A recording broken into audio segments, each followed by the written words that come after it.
I'm very proud of my hometown, but I'm not sure that you think that. And it's my great honor to participate in this conference as a panelist. As one of the former president of the Korean Society of International Law, I think that this kind of workshop should have organized in cooperation with Korean Society of International Law. But I appreciate the efforts of KELA, Korean Environmental Law Association, President Cho and Professor So and other members. I think this kind of conference for conservation of nature, protection of nature is very important for us to have sustainable development. So in this conference, I hope we make good results for the protection of nature and conservation of nature and making legal system for the better future on environmental matters. I think the IUCN, International Union for Conservation of Nature, is a very unique organization, unique entity, as explained by Professor So. It's not a typical type of intergovernmental organization. So it's a kind of non-governmental organization, international non-governmental organization. But this organization has many states, many government as a member. And many non-governmental organizations participated in this organization as a member. And many experts on environment participated in this organization. So I think it's very unique and it's very extraordinary type of organization. Although this organization was founded in 1948, I know, but it's a kind of very typical type of organization for global governance. As you know, it is usually said that this 21st century is an era of global governance. As you know, global governance means the globally cooperative way of action to have the world, to make the world the peaceful world and a better world for the better future. But as you know, there is no government in the international society. But it's necessary for us to have a legal system, legal order, and cooperative system to cooperate in order to make a good future. So global governance is a very important system for that approach. And many players, many actors, and many subjects of international society and international law should cooperate with each other to make good legal order and make good future, especially a better system for preserve and conserve the nature. So its main role for the task is the role for IUCN, with many states, many NGOs, and many individual experts, and so on.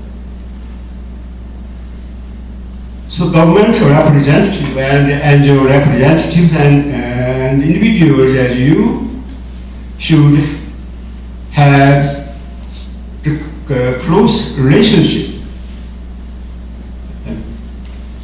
among ourselves to make our environment better for the future. Not only for us, but also our future, next generation. So I say the proposals by Professor So should be accepted by the IUCN, and you, all of you, in this conference. So through this workshop and conference, we could have the good opportunity to make our world better world for us and our future generation. I hope that this workshop will gain result. Thank you very much.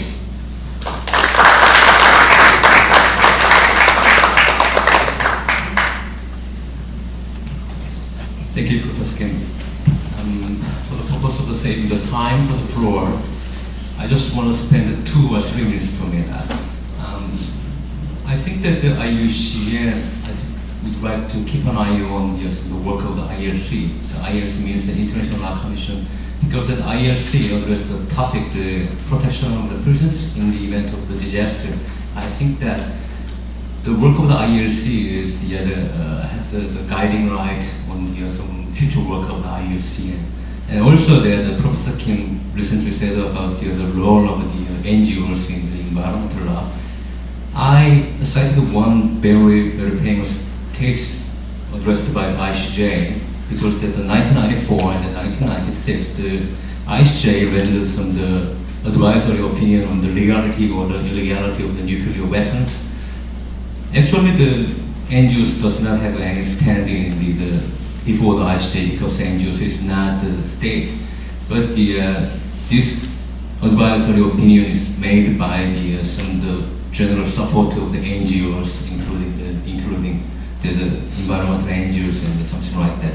So I think that the government has some rigid attitude for the NGOs activities, but the General Assembly about the UN, and I think that Professor Kim said about the global governance.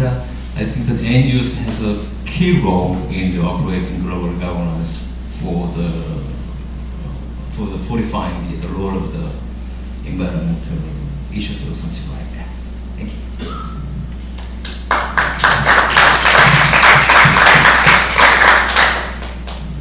Thank you. It's a great privilege for me to be here with you, responding to these wonderful presentations we heard today. And I think it's the thing that I think is very worth noting is that is the way the 2 presentations work so well together. We heard from Professor Robinson, we heard this wonderful synthesis of the role of the IUCN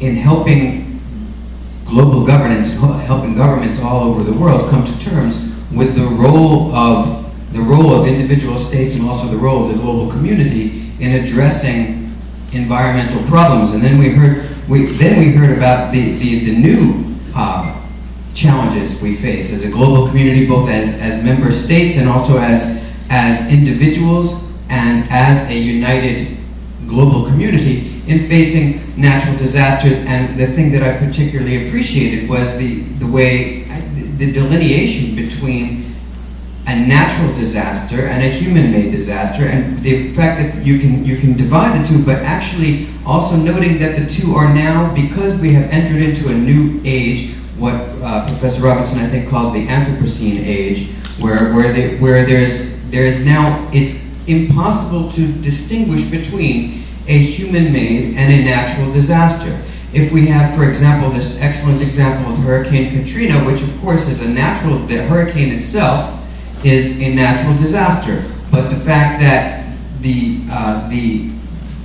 removal of all the natural barriers, the wetlands and all the other natural systems that were in place to help mitigate the impact of the disaster is what is primarily responsible for the scale of the human impact. And of course that human impact was human caused, as indeed we could, the hurricane itself could be partly at least responsible or due to climate change. And then we have the Fukushima disaster as well, which of course the tsunami, the earthquake, well, that was a natural disaster, but we also have the fact that we have a nuclear power plant right there on the coast and from what I understand, we have a lot of protocols that were not necessarily rigidly adhered to, and then we have a disaster on a scale of that was potentially remediable or avoidable. And the fact that the unique role of the IUCN perhaps in dealing with the fact that now we are in this age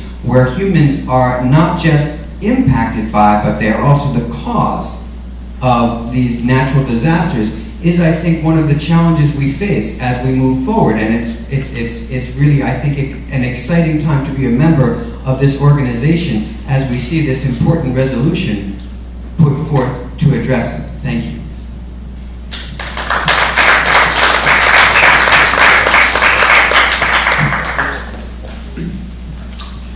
I am very glad to comment in the Korean Environmental Law Association World Conversation Congress Workshop.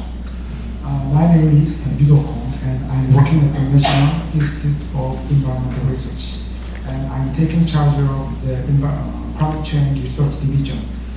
In the first place, I agree to the motion of Korean Environmental Law Association to urge completion of the Korea-China-Japan regional agreement regarding early notification system for natural disaster, because the three countries are so closely linked together geographically. Some disasters such as man-made and natural lead to the significant secondary environmental damages.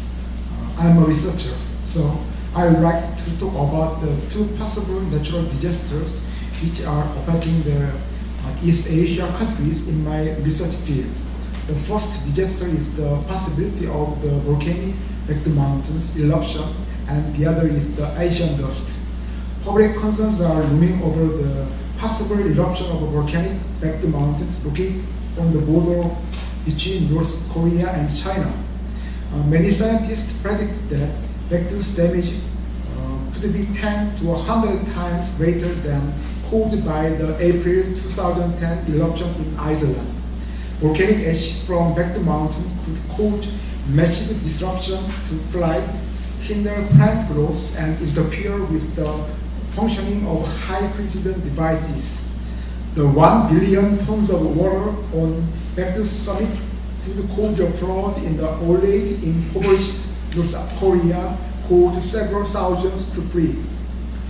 In light of recent topographical science and satellite images reporting, Baekdu's incredibly frequent activities.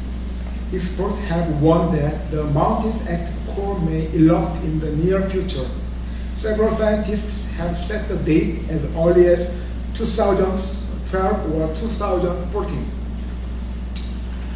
According to historical records, Baekdu Mountain last erupted in 1903, and major activity in the 1960s created the caldera on its peak, and volcanic ash from this eruption has been found as far away as the southern part of the Hokkaido, Japan. Although assumptions about the eruption are much looming, the credibility of the information has been called in question.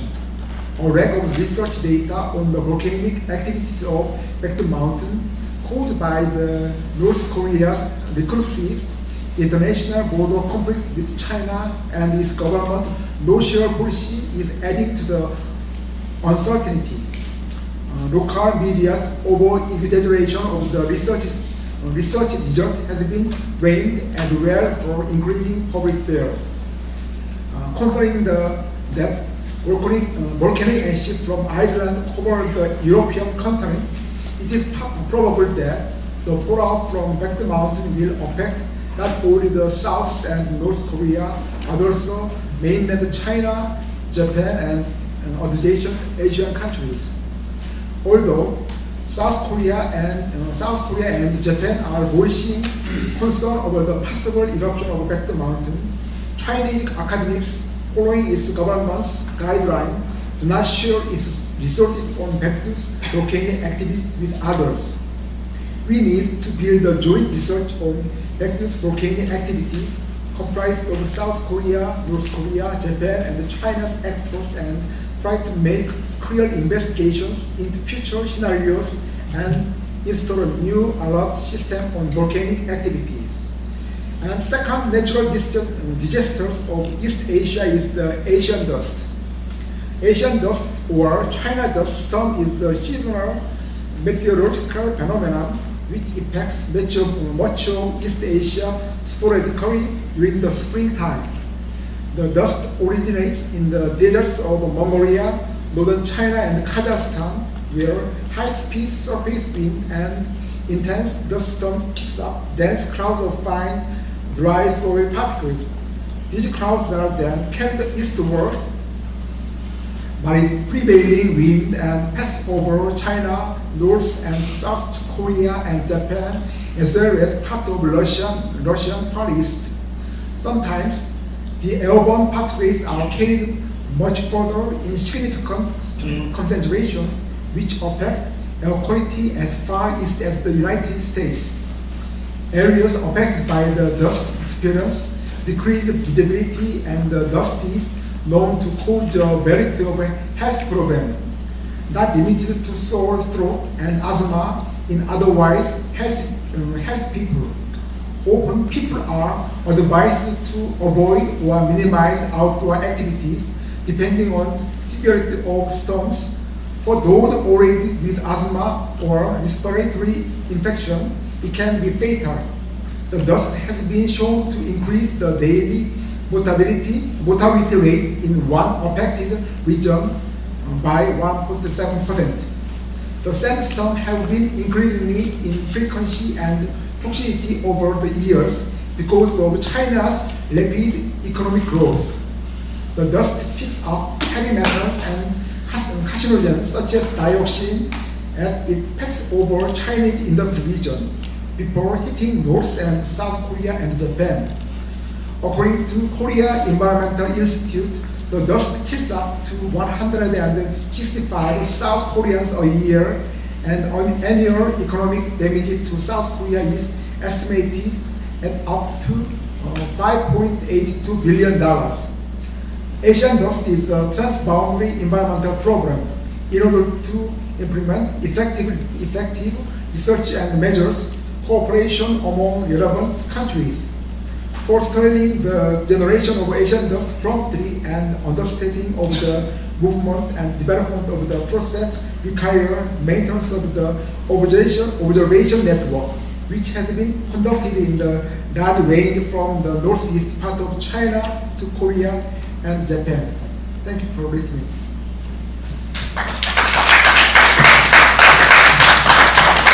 Thank you very much. Now we have the time for the floor. So if you have any questions, please raise up your hand. And as I noted earlier, that you indicate the person whom you hear from.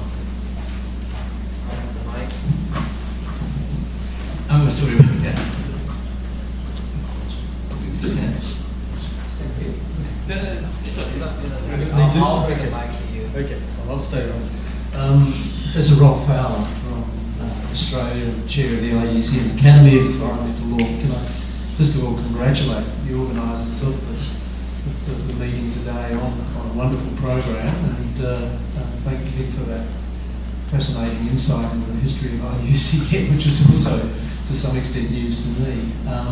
I think this motion, if I can speak to the motion specifically, is a very interesting one because it is clearly arising out of, in part, some recent experience with the Fukushima incident and the recognition that a natural disaster in the form of a tsunami could then lead to a chain of events such as the dreadful problems that occurred at the Fukushima reactors and the consequential environmental harm as a transboundary impact.